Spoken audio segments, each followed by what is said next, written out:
bahwasanya mengangkat kedua tangan kita ketika sholat terdapat pada 4 tempat.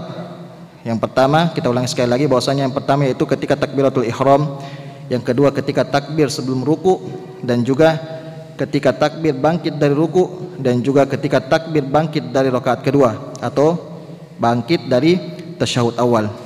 Ya, adapun selain 4 tempat ini, ya seperti kita hendak akan sujud atau bangkit dari sujud, maka tidak disyariatkan padanya untuk mengangkat kedua tangan. Sebagaimana di dalam hadis Nabi, ya, bahwasanya Rasulullah SAW jika beliau memulai sholat beliau, maka beliau pun mengangkat kedua tangannya sejajar dengan pundaknya, ya, dan beliau juga mengangkat kedua tangan sebelum ruku dan ketika bangkit dari ruku, dan beliau tidak mengangkat kedua tangannya di antara sujud, ya. Jadi beliau itu tidak mengangkat kedua tangannya ketika hendak sujud atau ketika hendak bangkit dari sujud. Dan juga di dalam riwayat lain mengatakan bahwasanya beliau tidak mengangkat kedua tangannya ketika sujud, ya. Di riwayat lain pula mengatakan bahwasanya ketika bangkit dari rakaat kedua menuju rakaat ketiga, maka beliau SAW mengangkat kedua tangannya ketika hendak sholat. Kemudian jamaah yang dirahmati oleh Allah Subhanahu wa taala, kita masuk pada gerakan, ya, gerakan untuk mengangkat tangan kita sekalian ketika hendak sholat atau ketika kita sekalian melaksanakan sholat. Poin di sini yaitu yang pertama adalah ukuran tinggi tangan kita sekalian, ya, ukuran tinggi tangan kita sekalian ketika diangkat. Di sini terdapat beberapa cara, ya. Cara yang pertama yaitu sejajar dengan pundak, ya, sebagaimana dalam hadis Ibnu Umar radhiyallahu anhuma, ya, bahwasanya Rasulullah SAW biasanya ketika beliau memulai sholat, ya, ketika takbir untuk ruku dan ketika mengangkat kepada setelah ruku, beliau mengangkat kedua tangannya sejajar dengan pundaknya, ya. Jadi cara yang pertama adalah ketika kita mengangkat tangan adalah tangan kita sejajar dengan pundak kita sekalian. Kemudian cara yang kedua, ya, cara yang kedua adalah sejajar dengan telinga, ya, sejajar dengan telinga. Sebagaimana dalam hadis Al-Bara bin Azib, ya, radhiyallahu anhu, bahwasanya Rasulullah SAW ketika memulai sholatnya, beliau biasa mengangkat kedua tangannya sejajar dengan kedua telinganya, ya. Dan pendapat yang ketiga atau cara yang ketiga yaitu setinggi bagian atas daun telinga, ya. Dan ini berdasarkan daripada hadis Malik bin Huwairid, ya, bahwasanya yaitu Rasulullah SAW mengangkat kedua tangannya hingga sejajar dengan bagian atas daun telinganya, ya. Jadi 3 cara ini yang disyariatkan atau yang yang datang riwayatnya kepada kita sekalian, cara bagaimana kita mengangkat tangan kita sekalian ketika melaksanakan sholat. Yang pertama yaitu sejajar dengan pundak, ya, yang kedua sejajar dengan telinga, dan juga yang ketiga yaitu setinggi bagian atas daun telinga kita sekalian. Namun para ulama berbeda pendapat, ya, dalam menyikapi hadis-hadis yang kita telah sebutkan tadi. Akan tetapi pendapat yang lebih benar adalah boleh, ya, kita melakukan semua hal tersebut, entah kita mau melakukan sejajar dengan pundak atau kita mau melaksanakannya sejajar dengan telinga kita sekalian, atau mau melaksanakannya setinggi dengan atas bagian telinga kita sekalian. Karena semua tata cara yang disebutkan dari hadis-hadis tersebut, ya, atau hadis-hadis yang kita telah sebutkan tadi, bahwasanya, ya, Imam Ahmad sendiri pernah melakukan semua ketiga tata cara tersebut, ya, karena 3 tata cara tersebut itu sangat sedikit sekali perbedaannya, ya, jadi tidak terlalu nampak. Jadi maka oleh karena itu kita diperbolehkan untuk melakukan semua tata cara tersebut. Dan juga, ya, ketika kita sekalian mengangkat kedua tangan kita sekalian, ya, harus disertai dengan sungguh-sungguh, bukan dengan setengah-setengah. Sebagaimana dari perkataan Abu Hurairah radhiyallahu anhu, bahwasanya Rasulullah SAW bersabda, ya, bahwasanya Nabi SAW jika berdiri sholat maka beliau mengangkat kedua tangannya dengan sungguh-sungguh. Ya, yang maksudnya di sini sungguh-sungguh yaitu dengan dengan usaha. Karena terkadang sebagian orang mengangkat kedua tangannya ketika sholat itu bermalas-malasan atau tidak sungguh-sungguh. Jadi terkadang cuma setengah yang terangkat, ya, maka ini tidak dianjurkan. Yang dianjurkan itu harus bersungguh-sungguh sehingga mencapai pada 3 cara yang kita sebutkan tadi, yaitu entah sampai di bahu atau sampai di telinga, ya, atau sampai di atas daun telinga kita sekalian. Kemudian jamaah yang dirahmati oleh Allah Subhanahu wa taala. Kemudian disebutkan di sini di poin yang selanjutnya, yaitu kapan waktunya untuk kita sekalian mengangkat tangan, ya. Jika tadi kita menyebutkan bahwasanya tempat di mana kita mengangkat tangan. Kalau sekarang di sini disebutkan bahwasanya waktu untuk mengangkat tangan kita sekalian. Disebutkan di sini bahwasanya, ya, riwayat-riwayat yang sahih telah menyebutkan 3 pilihan waktu untuk mengangkat kedua tangan kita sekalian ketika takbir, ya. Waktu yang pertama yaitu bertakbir terlebih dahulu, kemudian mengangkat kedua tangan kita sekalian.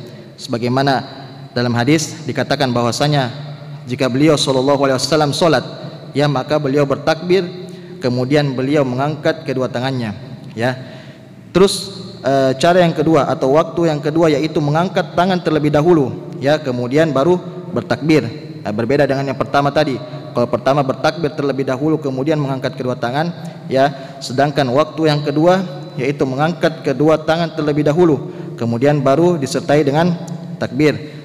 Sebagaimana dalam hadis Ibnu Umar, ya, hadis Ibnu Umar dikatakan bahwasanya Nabi SAW mengangkat kedua tangannya hingga sejajar dengan kedua pundaknya, kemudian beliau bertakbir, ya.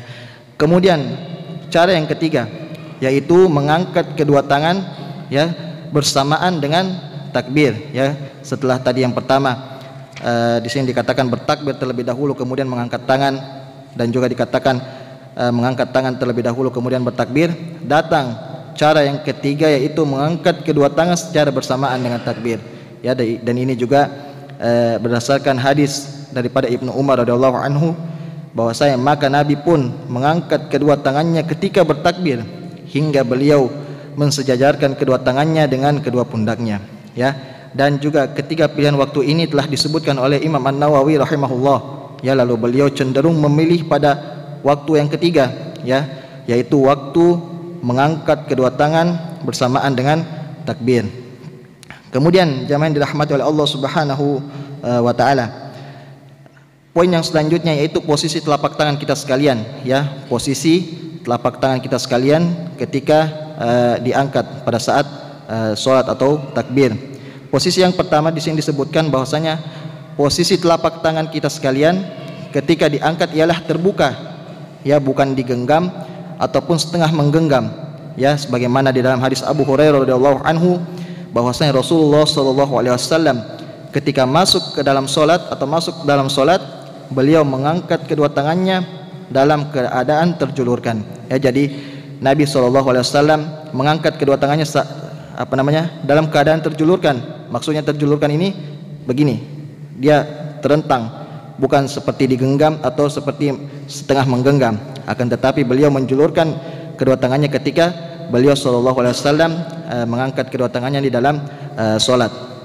Kemudian posisi yang kedua yaitu posisi jari-jari, ya, jari-jari tangan kita sekalian sedikit direnggangkan, ya, tidak terlalu renggang dan juga tidak terlalu dirapatkan. Sebagaimana perkataan Abu Hurairah radhiyallahu anhu bahwasanya Nabi SAW, ya, jika berdiri, ya, atau jika beliau berdiri hendak melaksanakan sholat, maka beliau melakukan seperti ini, ya.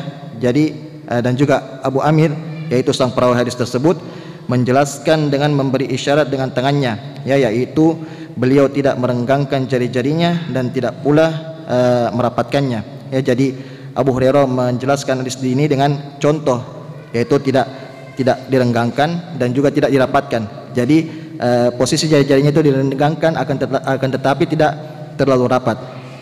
Kemudian jamaah yang dirahmati oleh Allah Subhanahu wa taala, dan juga perkataan Ibnu Khuzaimah, ya, setelah meriwayatkan hadis ini, ya, bahwasanya Yahya bin Hakim, yaitu sang perawi hadis tersebut, ya, memperagakan kepada kami, beliau pun mengangkat kedua tangannya, lalu beliau merenggangkan jari-jarinya namun tidak terlalu lebar, ya. Ia tidaklah menggenggam jari-jarinya serta tidak pula menjauhkannya atau merenggangkan jari-jarinya. Kemudian jamaah yang dirahmati oleh Allah Subhanahu wa taala, dan juga di sini dikatakan bahwasanya sebagian ulama, ya, menambahkan posisi yang ketiga yaitu mengarahkan telapak tangan lurus ke arah kiblat, ya, ketika kita sekalian hendak atau sedang mengangkat kedua tangan kita sekalian ketika sedang takbir. Akan tetapi pada posisi ini atau pada cara ini tidak ada dalil yang sahih atau tidak ada riwayat yang sahih dan juga riwayat yang tegas yang menunjukkan akan cara ini. Oleh karena itu tidak ada ketentuan perihal di arah mana menghadap telapak tangan kita sekalian. Ya, boleh menghadap kiblat persis dan juga boleh tidak. Akan tetapi yang lebih selamatnya telapak tangan kita sekalian ini tidak terlalu rapat dan juga tidak terlalu miring. Akan tetapi sedang-sedang. Wallahu taala alam. Kemudian pada cara yang selanjutnya, setelah kita menyebutkan mengangkat tangan ketika sholat, kemudian kita masuk pada bab sedekap. Di sini dijelaskan bahwasanya sedekap ini mempunyai dua permasalahan. Permasalahan yang pertama yaitu permasalahan posisi antara kedua tangan dan juga di mana kita sekalian meletakkan kedua tangan tersebut. Jadi kita ulangi lagi bahwasanya di sini dijelaskan bahwasanya sedekap ini mempunyai dua permasalahan. Permasalahan yang pertama yaitu posisi antara kedua tangan dan juga di mana meletakkan kedua tangan tersebut. Kemudian pada bab yang selanjutnya yaitu gerakannya. Di sini disebutkan bahwasanya posisi antara kedua tangan ini ada memiliki tiga jenis atau tiga model di dalam hal ini. Yang pertama yaitu meletakkan telapak tangan kita sekalian di atas pergelangan tangan kiri, sebagaimana hadis Sahal bin Sa'ad bahwasanya beliau mengatakan dahulu orang-orang diperintahkan untuk meletakkan telapak tangan kanan di atas lengan kirinya ketika melaksanakan sholat. Jadi cara yang pertama yaitu meletakkan telapak tangan kanan di atas pergelangan tangan kiri. Jadi cuma meletakkan saja di atas pergelangan seperti ini. Ini cara yang pertama. Kemudian kemudian cara yang kedua yaitu tangan kanan menggenggam menggenggam tangan kiri. Beda halnya dengan yang pertama. Kalau yang pertama cuma diletakkan di atas tangan kiri, akan tetapi cara yang kedua yaitu tangan kanan menggenggam tangan kiri, yaitu menggenggam pergelangan tangan pergelangan tangan kiri, entah menggenggam pergelangan tangan atau menggenggam lengannya, itu tidak menjadi masalah. Sebagaimana dalam hadis Wa'il bin Hujr beliau mengatakan bahwasanya aku melihat Nabi sallallahu alaihi wasallam ketika berdiri dalam sholatnya beliau menggenggam tangan kanannya ke tangan kirinya. Jadi cara yang pertama itu tangan kanan diletakkan di atas tangan kiri. Kemudian cara yang kedua tangan kanan menggenggam tangan kiri entah di lengan atau di pergelangan maka itu tidak menjadi masalah. Kemudian cara yang ketiga yaitu meletakkan sebagian telapak tangan di punggung telapak tangan kiri dan juga sebagiannya lain yaitu bagian yang di depan yaitu bagian jari-jari diletakkan di pergelangan tangan kiri dan juga jari-jari tangan kanan berada di atas lengan tangan kiri. Jadi yang cara yang ketiga ini meletakkan sebagian tangan kanan kita di atas di atas punggung tangan kiri kita, tapi hanya sebagian, bukan semuanya, dan juga sebagian yang lainnya diletakkan di atas pergelangan. Jadi seperti ini beda halnya dengan yang tadi seperti ini. Kalau cara yang ketiga ini meletakkan sebagian hanya sebagian telapak tangan kita sekalian di punggung telapak tangan kiri dan juga sebagiannya yang lain di atas pergelangan atau di atas lengan, sebagaimana dalam hadis bahwasanya Nabi SAW meletakkan tangan kanannya di atas punggung telapak tangan yang lainnya pergelangan serta lengan tangan kirinya. Jadi itu cara tadi ada tiga yang pertama meletakkan tangan di atas pergelangan tangan kiri, kemudian menggenggamnya dan juga meletakkan sebagian telapak tangan kanan di punggung telapak tangan kiri kita sekalian. Adapun posisi tangan kita sekalian jika diletakkan di siku seperti ini, maka ini tidak ada riwayat dari Nabi SAW dan juga meletakkan telapak tangan itu pas di atas tangan kiri, maka ini juga tidak ada dalilnya, wallahu taala alam. Jadi yang di sini yang tidak ada dalilnya dari Nabi SAW yaitu yang seperti ini, yang tangan itu menyentuh sampai ke siku, maka ini tidak ada riwayat yang sahih yang datang dari Nabi SAW. Dan juga meletakkan tangan kanan pas di atas tangan kiri jadi seperti begini, maka ini juga tidak ada riwayat yang sahih yang datang dari Nabi Shallallahu Alaihi Wasallam. Kemudian jamaah yang dirahmati oleh Allah Subhanahu Wa Taala, bagaimana posisi bersedekap kita sekalian ketika kita hendak melaksanakan sholat? Ya, di sini dikatakan bahwasanya tidak ada satupun hadis yang sahih ya yang menerangkan bahwasanya di mana letak kedua tangan kita sekalian ketika bersedekap. Ada hadis yang mengatakan bahwasanya tangan itu diletakkan di dada, ya. Ada yang mengatakan bahwasanya tangan diletakkan di bawah pusar, ya, ketika kita bersedekap ketika melaksanakan sholat. Maka semua hadisnya ini hadisnya lemah, ya, jadi tidak bisa dijadikan untuk patokan kita sekalian dalam melaksanakan sholat. Kemudian sebagaimana perkataan Ibnul Mundir, ya, dia mengatakan bahwasanya ada yang mengatakan tidak ada riwayat yang sahih dari Nabi SAW tentang di mana seorang meletakkan tangannya, ya, ketika dalam berdiri, ya, atau ketika berdiri dalam sholat, maka boleh baginya untuk memposisikannya di bawah ataupun di atas pusar. Ya, jadi karena tidak ada riwayat yang sahih yang datang daripada Nabi SAW, maka boleh kita sekalian meletakkan dimanapun kita mau, entah dia di atas pusar seperti begini atau mau di bawah pusar sekalipun, maka tidak menjadi masalah. Karenanya para ulama memandang bahwasanya hukum bersedekap pada kedua posisi ini, yaitu di atas pusar maupun di bawah pusar, adalah boleh dan sah, ya, dan juga tidak membatalkan sholat kita sekalian. Sebagaimana perkataan At-Tirmidzi, ya, mengatakan bahwasanya inilah yang diamalkan oleh para ulama dan juga para kalangan para sahabat, ya, dan juga para tabi'in serta para ulama setelah mereka, ya, mereka memandang bahwasanya seseorang meletakkan tangan kanannya di atas tangan kirinya ketika sholat. Kemudian sebagian mereka memandang bahwasanya seseorang meletakkan kedua tangannya di atas pusar, dan sebagian yang lain memandangnya bahwasanya ia meletakkan kedua tangannya di bawah pusar, dan semua itu diperbolehkan menurut mereka. Ya, jadi masalah meletakkan tangan kita ketika sholat ini tidak menjadi masalah, entah dia di atas pusar maupun di bawah pusar, itu semuanya diperbolehkan. Akan tetapi jamaah yang dirahmati oleh Allah Subhanahu Wa Taala, di sini para ulama mereka berselisih yang mana yang lebih afdol, ya, apakah diletakkan di atas di bawah pusar atau di atas, atau diletakkan di atas pusar. Ya, di sini dikatakan bahwasanya pendapat yang pertama, bersedekap dengan meletakkan tangan di bawah pusar, ya, sebagaimana dalil daripada hadis Ali bin Abi Thalib radhiyallahu anhu bahwasanya termasuk di antara sunnah, ya, adalah meletakkan telapak tangan di atas telapak tangan kiri, ya, ketika sholat, yaitu meletakkannya di bawah pusar. Akan tetapi para ulama menganggap hadis ini adalah hadis yang lemah. Kemudian pendapat yang kedua, ya, bahwasanya bersedekap dengan meletakkan kedua tangan, yaitu meletakkannya di atas dada. Ya, kalau pendapat yang pertama tadi yaitu diletakkannya di bawah pusar. Kalau pendapat yang kedua ini mengatakan bahwasanya diletakkan, ya, di atas dada. Sebagaimana dalam hadis Ta'awuz bahwasanya Rasulullah SAW meletakkan tangan kanannya di atas tangan kirinya, ya, kemudian mengencangkan keduanya di atas dadanya ketika beliau sholat, ya. Dan ini ini adalah riwayat daripada Imam Ahmad. Kemudian pendapat yang ketiga, bahwasanya kita boleh memilih, ya, antara bersedekap di bawah pusar ataupun di atas dada, ya, dan ini adalah pendapat daripada Imam Ahmad.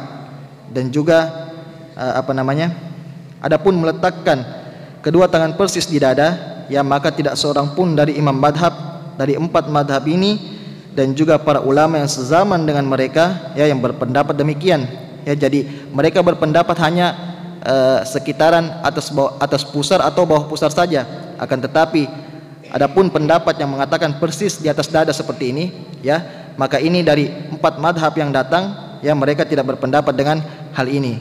Mereka hanya berpendapat apakah dia berada di atas pusar atau berada di bawah pusar.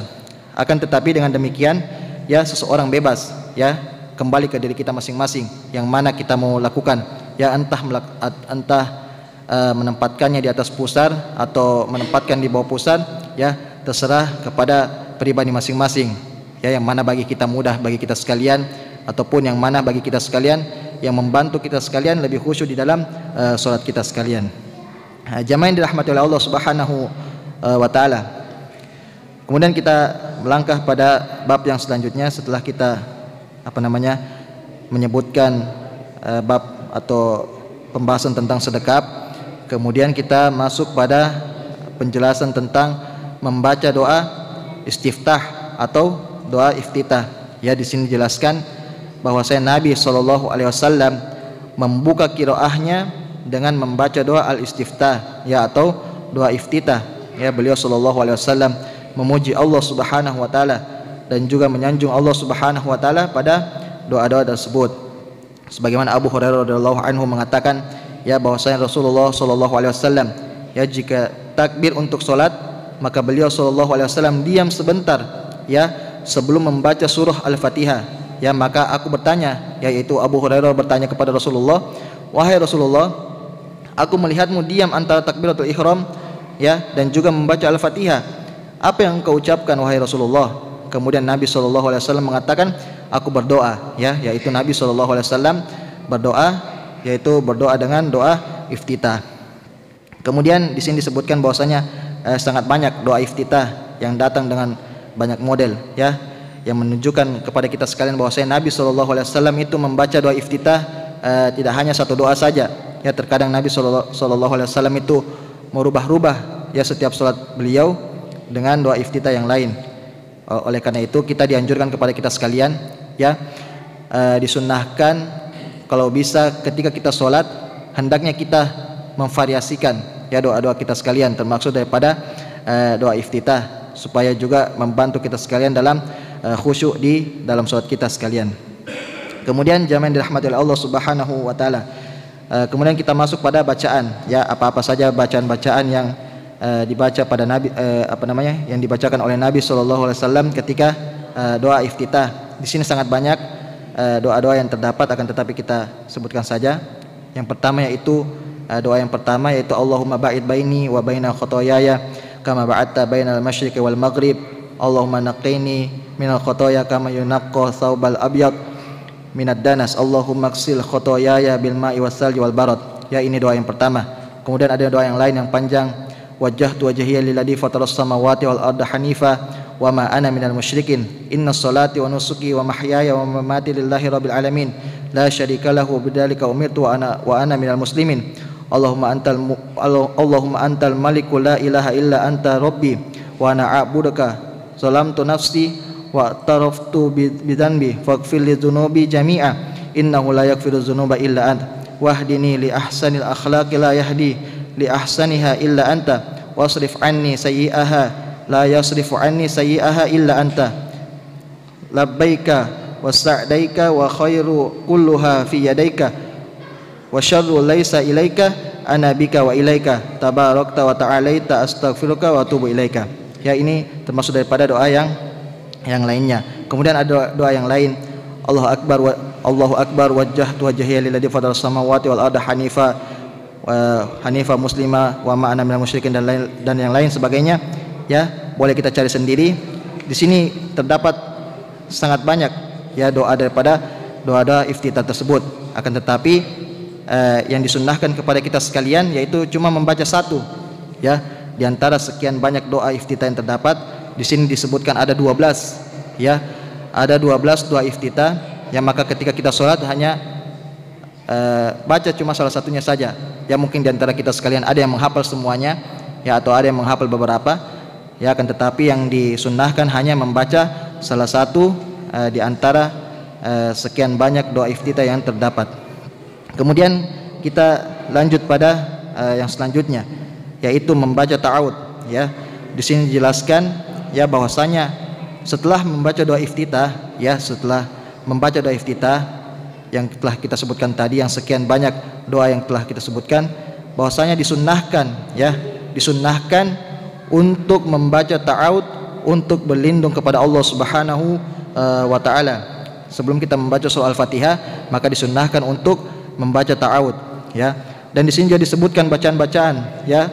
Jadi bacaan ta'awud itu bukan cuma satu, akan tetapi juga di sini terdapat sangat banyak bacaan daripada bacaan ta'awud. Seperti contoh a'udzubillahi minasyaitonirrajim. Kemudian ada juga a'udzubillahi samil alim minasyaitonirrajim. A'udzubillahi minasyaitonirrajim min hamzihi wa nafthihi wa nafsihi, ya, dan yang lain sebagainya. Dan yang di sini disebutkan ada 6. Ya, ada 6 cara baca ta'awudz, dan ini diperbolehkan semua ya. Ketika kita hendak membaca Al-Fatihah maka disunnahkan untuk membaca ta'awudz terlebih dahulu. Kemudian jamaah yang dirahmati oleh Allah Subhanahu wa taala, setelah kita membaca ta'awudz maka di sini disebutkan bahwasanya setelah membaca ta'awudz maka kita membaca Al-Fatihah ya, membaca Al-Fatihah. Disebutkan di sini hukum-hukum membaca Al-Fatihah ya. Yang pertama yaitu bahwasanya Al-Fatihah adalah rukun daripada salat ya. Al-Fatihah merupakan rukun daripada salat ya, yaitu membaca surat Al-Fatihah merupakan rukun yang wajib dikerjakan bagi imam dan juga munfarid ya. Apa itu munfarid? Yaitu orang yang salat sendirian. Jadi seseorang ya, entah dia imam atau dia orang yang salat sendirian, maka dia wajib untuk membaca surah Al-Fatihah ya, karena ini merupakan rukun daripada salat. Jika dia tidak membaca Al-Fatihah maka salatnya tidak sah. Kemudian jamaah yang dirahmati oleh Allah Subhanahu wa taala, di sini disebutkan lagi hukum membaca surah Al-Fatihah bagi makmum pada salat jahriyah ya, pada salat jahriyah. Apa itu salat jahriyah? Yaitu salat yang suaranya dikeraskan ya. Salat itu ada 2, yaitu salat sirriyah dan juga salat jahriyah ya, di mana salat sirriyah yaitu salat yang suaranya itu dikecilkan atau bahkan tidak didengarkan. Kalau salat jahriyah maka salatnya atau bacaannya itu dikeraskan. Di sini dikatakan bahwasanya dalam salat sirriyah ya, maka hendaknya makmum membaca Al-Fatihah juga ya, membaca Al-Fatihah sendiri seperti salat zuhur dan juga salat asar ya. Maka di sini makmum hendaknya untuk membaca Al-Fatihah juga sendiri. Adapun berbeda dengan salat jahriyah, yaitu salat ketika bacaan dikeraskan seperti salat maghrib, isya dan juga salat subuh ya. Maka di sini makmum tidak wajib bagi mereka untuk membaca surah Al-Fatihah ya, menurut pendapat yang terkuat atau menurut pendapat yang rajih. Jadi ketika salat jahriyah maka makmum itu tidak wajib ya. Jika memungkinkan untuk membaca surah Al-Fatihah maka lebih baik lagi, akan tetapi pada salat jahriyah maka tidak diwajibkan.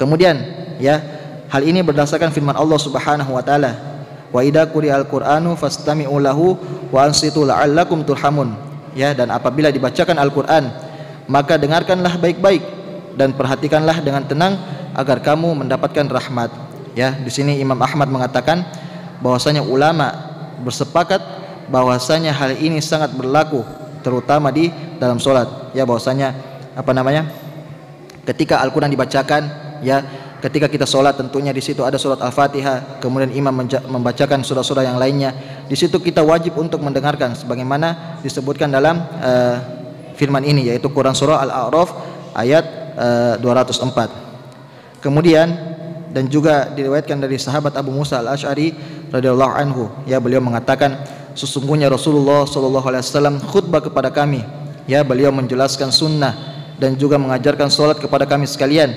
Lalu beliau bersabda, jika kalian salat maka luruskanlah shaf kalian, kemudian salah satu dari kalian memimpin salat untuk kalian. Jika imam bertakbir maka bertakbirlah kalian, dan juga jika imam membaca suatu surah maka dengarkanlah dengan seksama. Itulah yang disebutkan oleh Nabi SAW. Dan juga di sini kemudian sebuah asar ya yang diriwayatkan oleh Atha bin Yasar, bahwasanya dia bertanya kepada Zaid bin Sabit tentang bacaan berserta imam ya, maka beliau mengatakan tidak ada bacaan apapun ketika imam membaca suatu surah ya. Jadi Zaid bin Sabit mengatakan bahwasanya wajib atau dianjurkan untuk mendengarkan imam ketika imam membaca surah, dan juga kita tidak boleh menyibukkan kita sekalian dengan membaca surah yang lain ya, dengan hanya fokus pada imam saja.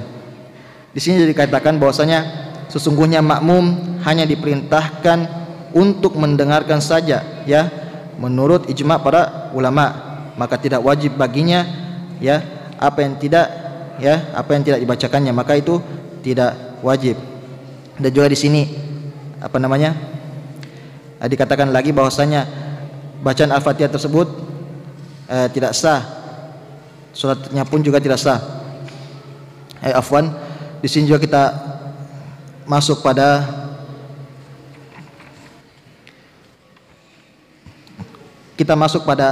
bab yang selanjutnya atau poin yang selanjutnya, yaitu jika imam sedang membaca surah Al-Fatihah atau membaca surah selain surah Al-Fatihah. Ya, di sini dikatakan bahwasanya bagaimana jika imam sedang membaca surah selain surah Al-Fatihah. Ya, di sini dikatakan bahwasanya ketika imam membaca surah selain surah Al-Fatihah, maka seorang makmum cukup mendengarkan bacaan dari imam saja. Ya, dan ini merupakan hal yang disepakati oleh para ulama. Jadi entah itu Al-Fatihah atau surah-surah yang lainnya, maka makmum cukup mendengarkan saja, dan juga tidak tidak dianjurkan untuk membaca surat dengan sendirinya. Kemudian kita masuk pada poin yang disebutkan lagi di sini, yaitu kesalahan-kesalahan kita sekalian dalam, atau kesalahan-kesalahan banyak orang ya dalam membaca surah Al-Fatihah. Ya, di sini disebutkan bahwasanya hendaknya seseorang membaca surah Al-Fatihah ya di dalam salat itu secara keseluruhan, ya, entah dia itu terkait dengan hurufnya, terkait dengan harokatnya, ya, terkait dengan lafadznya, dan juga ayatnya dengan berurutan, ya. Jadi Al-Fatihah itu beda dengan surah yang lain ketika kita hendak melaksanakan sholat atau ketika kita melaksanakan sholat, ya. Ketika kita melaksanakan sholat, maka Al-Fatihah itu harus sempurna dibaca dari ayat pertama sampai ayat terakhir. Beda halnya dengan surat-surat yang lain, ketika kita baca maka boleh kita potong, ya, atau mengambil beberapa ayat saja ketika kita membacanya. Dan juga di sini disebutkan ya bahwasanya tidak berhenti di tengah ayat dengan jeda yang lama, ya. Jadi ketika kita membaca Al-Fatihah, maka tidak diperbolehkan dengan adanya jeda yang begitu lama, ya. Mungkin di antara ayat 1 dan ayat 2 maka tidak ada jeda.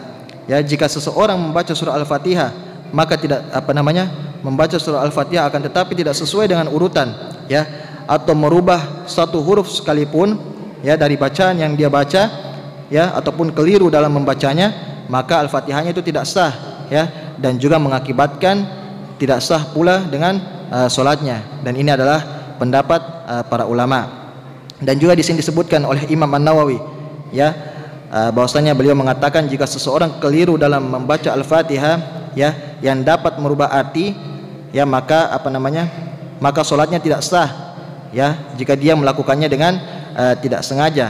Dan juga kalau dia melakukannya secara tidak sengaja, maka wajib baginya untuk mengulangi membaca Al-Fatihah. Dan juga di sini Imam An-Nawawi mengatakan contoh-contoh contoh-contoh kesalahan ketika membaca surah Al-Fatihah, ya, seperti membaca dhamma pada huruf ta, ya, pada lafaz an'amta, ya.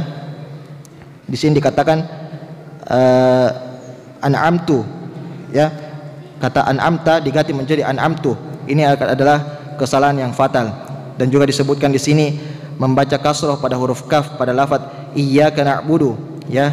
Kalau kita membacanya iyyaki na'budu, ya, maka ini juga dapat merubah makna yang sangat fatal. Akan tetapi Imam Nawawi mengatakan, ya, jika kekeliruannya itu tidak mengubah arti, ya, maka sholatnya ini maka sholatnya itu tidak apa-apa, tidak batal, ya, kalau dia melaksanakannya atau melakukannya itu tidak sengaja. Akan tetapi jika dia melaksanakannya dengan sengaja, maka itu sangat diharamkan bagi dia. Adapun di sini juga Imam Nawawi menyebutkan contoh-contoh, ya, yang yang bacaannya itu tidak sesuai akan tetapi tidak sampai mengubah makna, seperti membaca fathah pada huruf dal pada pada lafaz na'budu, ya, kita membacanya na'buda, ya, maka ini salah dalam pembacaan akan tetapi maknanya tidak berubah. Kemudian Imam Nawawi mengatakan juga pada huruf nun pada lafaz nasta'inu, ya, kita membacanya nasta'ina, ya, maka itu tidak tidak mengubah makna. Pada kata siroto, ya, ketika kita menggantinya dengan soroto, ya, maka ini juga tidak mengubah, ya, akan tetapi jika kita melaksanakannya dengan sengaja, maka itu adalah sesuatu yang dilarang. Kemudian jamaah yang dirahmati oleh Allah Subhanahu wa taala, bagaimana terhadap orang-orang yang tidak mampu untuk membaca surah Al-Fatihah? Mungkin orang tersebut baru masuk Islam atau bagaimana, atau orang tersebut tidak memiliki jangkauan ilmu agama yang sampai kepada mereka, sehingga mereka bahkan surat Al-Fatihah pun tidak bisa membacanya ataupun tidak tahu cara membacanya, ya.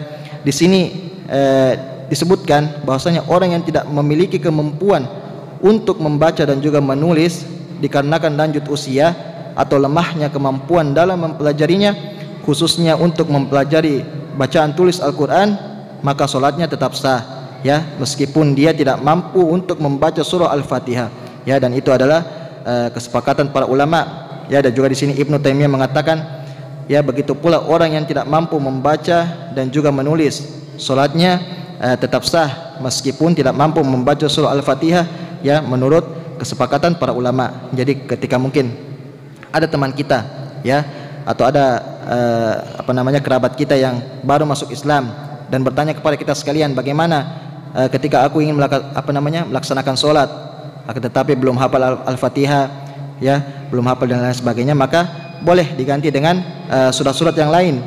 Ya, di sini dikatakan bahwasanya bagi mereka yang tidak mampu untuk membaca surah Al-Fatihah, maka bisa diganti dengan 7 ayat yang lain, ya, selain surah Al-Fatihah, ya, yang dia bisa, ya. Seperti contoh mungkin surat-surat yang pendek yang lainnya, inna a'tainakal kautsar, qul huwallahu ahad, ya, maka itu boleh diganti. Kecuali memang dia tidak bisa betul baca Al-Fatihah, maka boleh diganti selain daripada surah Al-Fatihah. Akan tetapi jika dia masih tidak mampu, ya, maka boleh diganti dengan zikir apa saja, entah itu tasbih atau tahmid, ya, atau takbir, maka itu diperbolehkan. Jamaah yang dirahmati oleh Allah Subhanahu wa taala, mungkin hanya ini yang bisa kami sebutkan pada pertemuan yang mulia ini. Insyaallah kita akan lanjut pada pertemuan yang akan datang. Subhanakallahumma bihamdik, asyhadu an la ilaha illa anta, astaghfiruka wa atubu ilaik. Assalamualaikum warahmatullahi wabarakatuh.